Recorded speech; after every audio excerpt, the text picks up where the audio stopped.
পরবর্তী বক্তা মোহাম্মদ রুহুল আমিন, মাননীয় সদস্য, চুয়াডাঙ্গা ২। আপনার সময় 4 মিনিট। মাননীয় স্পিকার, আসসালামু আলাইকুম রহমতুল্লাহ। আলহামদুলিল্লাহ রব্বিল আলামিন। আপনাকে ধন্যবাদ আমার অঞ্চলের চুয়াডাঙ্গা ২ নম্বর আসনের সম্মানিত ভোটার এবং সম্মানিত জনগণের, যাদের অক্লান্ত পরিশ্রম এবং দোয়া এবং চেষ্টার ফলশ্রুতিতে এই মহান সংসদে দাঁড়িয়ে কথা বলার সুযোগ পেয়েছি।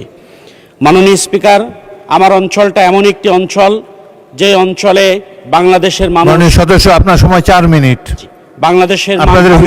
বাংলাদেশে ভাত খাই আর কুলি ফেলে ইন্ডিয়ায়, এরকম একটা বর্ডার অঞ্চলের বাড়ি আমার।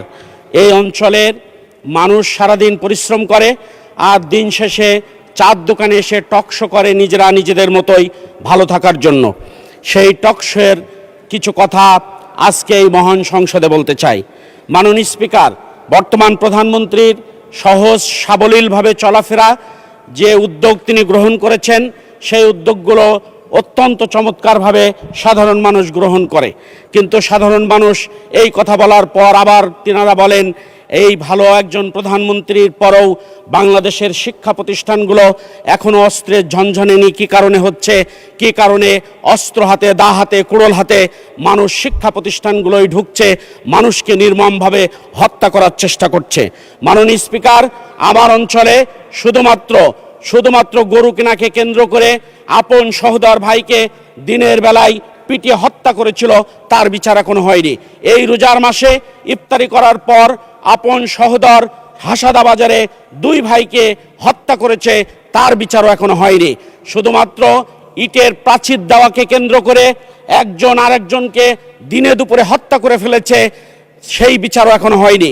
ভিজিএফ চাল নিয়ে গ্যাঞ্জামের পর একদল আর এক দলের উপরে চড়াও হয়ে তাকে হত্যা করেছে, সে বিচারও এখন হয়নি।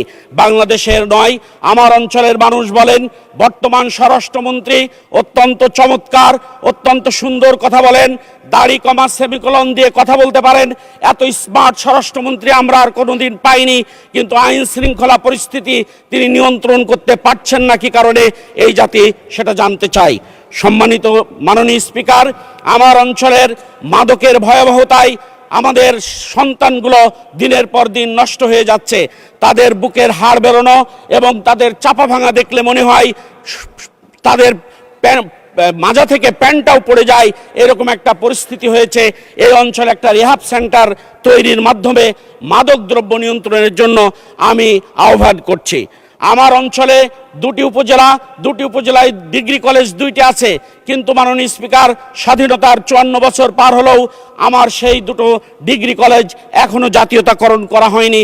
আমি জাতীয়করণ করার জন্য উদাত্ত আহ্বান রাখছি। আমার অঞ্চলে একটি মাত্র ভারী শিল্প কেরু অ্যান্ড কোম্পানি। বাংলাদেশের সারাটা চিনি কল যেখানে লস দেখায়, কেরু কোম্পানি সেখানে লাভের মুখ দেখিয়েছে।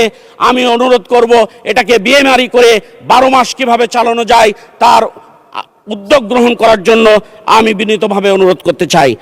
সম্মানিত মাননীয় স্পিকার, আজকে আমাদের বেশ খুশি লাগে যখন বিরোধী দলের প্রস্তাব সরকারি দল মানে, সরকারি দলের প্রস্তাব বিরোধী দল মানে, তখন আমাদের মনটা বেশ ভরে যায়। আমরা আজকে সরকারি দলকে অনুরোধ করতে চাই, দুর্নীতির বিরুদ্ধে আসুন আমরা একমত হই, চাঁদাবাজের বিরুদ্ধে আসুন আমরা একমত হই, সন্ত্রাসের বিরুদ্ধে আসুন আমরা একমত হই, শিক্ষা প্রতিষ্ঠানের অরাজকতার বিরুদ্ধে আসুন আমরা একমত হই।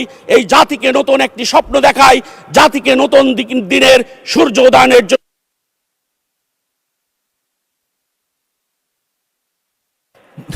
ধন্যবাদ।